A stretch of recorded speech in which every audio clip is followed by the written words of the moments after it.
پخوا زمانه کې د غرونو په لمن کې یو ډېر خشته کلی و. په دې کلي کې یو دوه مالداره زمینداران اوسېدل. د یو نوم عدنان خان او د بل نوم عادل خان و. او د دوی دواړو ډېره ځمکه وه. په خپله به یې کار نه کولو او په نوکرانو به یې کار کولو. او دا دواړه ډېر مالداره وو. په کلي کې په غټو غټو بنګلو کې اوسېدل. خو دا دواړه د دومره مالدارۍ باوجود هم خوشحاله نه وو. همیشه به یې غوښتل چې نور هم مالداره شي. یاره عدنانه، زه یم چې دا ځمکه مې نورم ډېره کړم چې لږ نورم مالداره شم. او که نه یار، زه هم وایم چې څه کاروبار ورسره بل شروع کړم چې لږې ډېرې پیسې جمع کړم. هسې عدنانه چې را دومره مالداره شو چې د خیرو د ملغلرو نه ځان له کور جوړ کړو. سمه مزه به وکړي که نه؟ او که نه، دا خو به عجیبه شان خوند وکړي. څه چل کوو یار. په دې کلي کې یو بابا اوسېده چې د هغه نوم رحمت بابا و. رحمت بابا ډېر بوډا او کمزوری و او ډېر غریب و. د هغه لږه شان ځمکه وه او یوه غوا وه چې په هغې به د هغه ګزاره کېده. السلام علیکم ورحمت الله وبرکاته. وعلیکم السلام ورحمت الله وبرکاته. هلکه دې کلي کې یو غوا خرڅېږي، اخلې خو نه؟ ډېر ښایسته غوا ده. یاره ستا خبره خو صحیح ده او زما زړه غواړي چې واخلم، خو ما سره دومره پیسې کم دي. ماله خیر ده که پیسې درسره نه زه به درکړم. ماله په بیا په مزه مزه راکړې. یاره ستا ډېره مننه، خو زه په ځان قرض نه راوړم چې څه الله راکړی دي دا ډېر دی. او بله ده چې زما دومره طاقت نشته چې دوه غواګانې وساتم. بس دا یو ډېره په ګرانه ساتم. رحمت بابا ډېر عقلمند او محنتي انسان و. همیشه به یې محنت کاوه او چې څه الله ورکړو په هغې خوشحاله و. خو عدنان خان او عادل خان د ډېر لالچ او ایرس د لاسه کله هم خوشحاله نه شو. یاره زه خو دې بوډا ته حیران یم. نه ورسره سماج چې نه دولت شته او بیا هم خوشحالۍ. یاره زما په خیال د ده د خوشحالۍ راز د ده دا یو غوا ده. د ده دا غوا ډېره محنتي ده. د ده دا یو غوا د دوه درېو غواګانو عمره کار کوي. زه خو یم چې دا به دې واخلو او د خپلو غواګانو سره به یې شریکه کړو. زمونږ به مو سره کار ښه شي. هلکه خبره خو دې سمه ده. او عادل خان او عدنان خان د شپې د بابا کور ته د غوا اخیستو دپاره روان شو.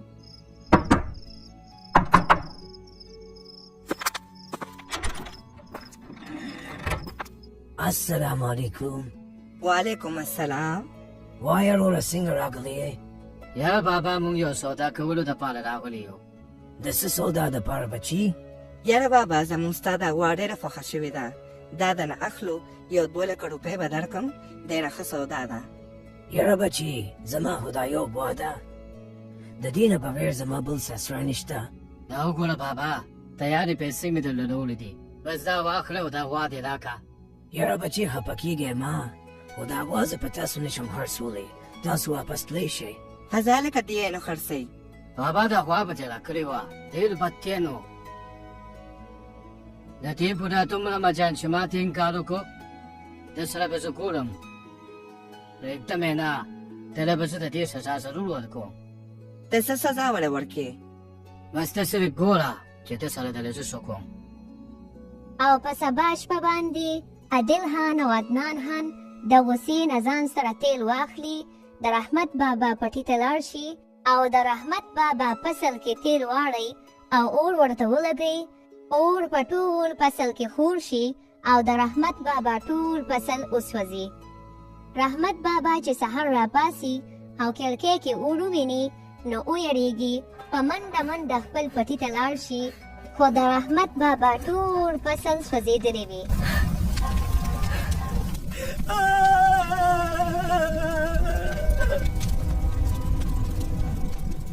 او د هغې نه پس رحمت بابا سره د غوا نه علاوه سم پاتې نشي. 2 ورځې تېرې شوې او د خوراک سم نشته. زه خو به بیا ګزاره وکړم، خو دا غوا رانه د لوږې نه مړه نه شي. زه خو وایم دا غوا به هر څه کړم، په هغه پیسو به لږ شان تخم واخلم، ځان له به څه سبزي مبزي کړم او ګزاره به پرې کوم. رحمت بابا ځان له یو وړه شان تیلی کې لږې شان پیسې هم جمع کړې وې. دا پیسې به م ځان سره واخلم، په دې به م ځان سره د بازار نه لږ د خوراک دپاره سره واخلم. او د هغې نه پس رحمت بابا هغه تیلی هم واغشته او د غوا سره د بازار طرف ته روان شو. یاره دا ځای داسې خوشي دی، ځنګل شان دی، هسې نه څوک نه راباندې راشي دا لږې شان پیسې دي او دا رانه ونه تښتئ. داسې به وکړم چې دا به هم د دې غوا سره پټې وتړم. او رحمت بابا هغه د پیسو تیلی د غوا مړی کې وتړی. یو ساعت پس د لږ مزل نه پس رحمت بابا سره د خپلې غوا بازار ته راورسي. یاره زما خو داسې د خېټه کې درد شو، ځم چېرته اودس ماتومه یاره. رحمت بابا خپله غوا د یو اونۍ سره وتړي، هغه تیلی ترې هېره شي او د اودس ماتې دپاره لاړ شي. یو ساعت پس یو مالداره سړی په دې لار تېرېږي چې د رحمت بابا غوا وویني نو ډېره یې خوښه شي. مالداره سړی ولاړ وي چې غوا اچانک خپل سر وړپوي او د غوا مړی کې چې کومه د پیسو تیلی وي د هغې نه یو څو سکې وغورځېږي. هلکه دا خو ټول جادو والا غوا ده، د دې نه خو سکې راغورځېږي. دا خو اغوښتل غواړي یار.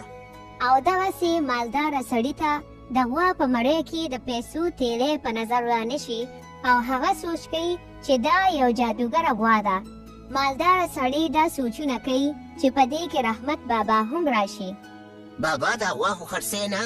ولې نه بچي خرڅومې؟ بابا زما ډېره خوښه ده، زه به یې درنه واخلم، وایه په څو یې خرڅې؟ یاره بچي یو کس راغی او 2 لکه روپۍ راکولې، ته راته خپله وایې ته راله څو راکې؟ زما په خیال چې بابا ته پته نه لګي چې دا غوا جادو والا غوا ده. یاره بابا دا غوا زما ډېره خوښه ده، آن دا واخله، پوره 10 لکه روپۍ دي، دا ټولې ستا شوې.